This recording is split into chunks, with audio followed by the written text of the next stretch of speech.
Hi, hello. This video is sponsored by BuyMote shopping app. அனைவருக்கும் வணக்கம்.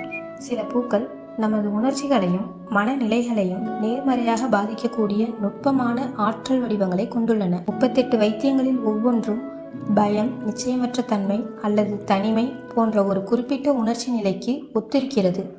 வழக்கமாக மருத்துவத்தைப் போலல்லாமல் பேட்ச் மலர் வைத்தியம் உடல் அறிகுறிகளை நேரடியாக குறிவைப்பதில்லை.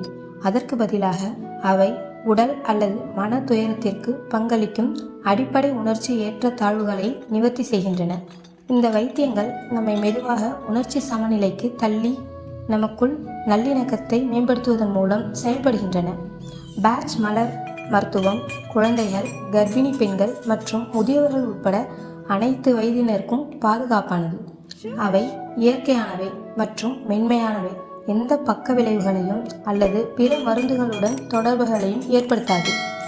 இது உணர்ச்சி மற்றும் மன நல்வாழ்வை நாடுபவர்களுக்கு பொருத்தமான சிகிச்சையாக அமைகிறது.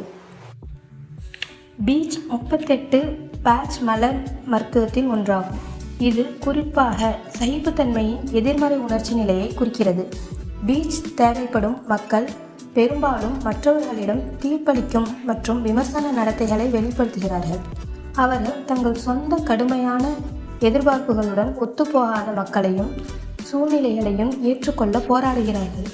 இந்த சகிப்புத்தன்மை பொறுமையின்மை, எரிச்சல் மற்றும் இரக்கமின்மை என வெளிப்படும் பீச் நிலையில் உள்ள நபர்கள் சிறிய சிரமங்கள் முதல் மற்றவர்களின் உணரப்பட்ட குறைபாடுகள் வரை தங்களை சுற்றியுள்ள அனைத்திலும் குறை காணலாம். அவர்கள் கிண்டலாக கருத்துக்களை சொல்லலாம், வெறுப்பை கொண்டிருக்கலாம், மற்றவர்களிடம் உள்ள நல்லதை காண போராடலாம். இந்த எதிர்மறையானது அவர்களின் உறவுகளில் ஒற்றுமையின்மையை உருவாக்கி தனிப்பட்ட வளர்ச்சியை தடுக்கலாம். பீச் தனிநபர்கள் மற்றும் சகிப்புத்தன்மை மற்றும் புரிந்து கொள்ளும் கண்ணோட்டத்தை வளர்க்க உதவுகிறது. இது அவர்களை பெரிய படத்தை பார்க்கவும் மற்றவர்களின் தனித்துவத்தை பாராட்டவும் அனுமதிக்கிறது.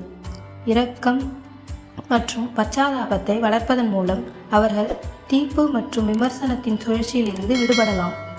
சகிப்புத்தன்மையற்ற தன்மையுடன் போராடுபவர்களுக்கு பீச் ஏராளமான உணர்ச்சி மற்றும் உளவியல் நன்மைகளை வழங்குகிறது. முக்கிய நன்மைகளில் ஒன்று அதிகரித்த பச்சாதாபம் மற்றும் இரக்கம். நமது கண்ணோட்டத்தை மாற்றுவதன் மூலம் பீச் நம்மை மற்றவர்களின் இடத்தில் காலடி எடுத்து வைத்து அவர்களின் உந்துதல்கள் மற்றும் சவால்களை புரிந்து கொள்ள அனுமதிக்கிறது.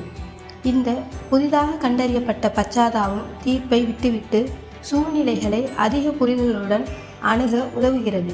பீச்சின் மற்றொரு குறிப்பிடத்தக்க நன்மை எரிச்சல் மற்றும் விரக்தியை குறைப்பதாகும். நாம் சகிப்புத்தன்மையால் நுகரப்படும் போது சிறிய சிரமங்கள் கூட கோபத்தையும் விரக்தியையும் தூண்டும்.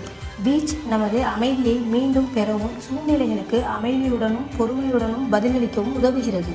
இந்த புதிதாக கண்டறியப்பட்ட பொறுமை மற்றவர்களுடனான நமது தொடர்புகளை கணிசமாக மேம்படுத்தி மேலும் பீச் ஏற்றுக்கொள்ளுதலையும் மன்னிப்பையும் ஊக்குவிக்கிறது.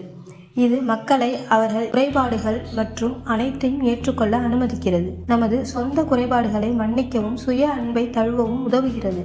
ஏற்றுக்கொள்ளுதலையும் மன்னிப்பையும் வளர்ப்பதன் மூலம் பீச் மிகவும் நிறைவான மற்றும் இணக்கமான உறவுகளை வளர்க்க உதவுகிறது. பல தனிநபர்கள் பீச் பேட்ச் மலர் நிவாரணத்தை பயன்படுத்துவதன் மூலம் தங்கள் வாழ்க்கையில் நேர்மறையான மாற்றங்களை அனுபவித்திருக்கிறார்கள்.